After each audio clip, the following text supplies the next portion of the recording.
بسم الله الرحمن الرحیم. السلام علیکم ورحمۃ اللہ وبرکاتہ.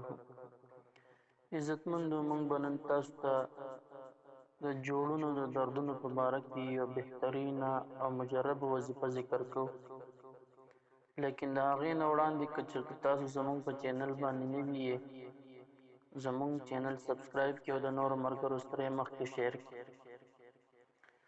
د کوم انسان چې جوړونه درد کوي، د خپو جوړونې، د لاسونو جوړونې، د بدن هر یو جوړ چې د انسان درد کوي، هغه وایي چې یاره ما ډېر علاجونه وکړل، خو لیکن د هغې باوجود هم زما د وجود دردونه او جوړونو دردونه چې کوم دي هغه نه ختمېږي.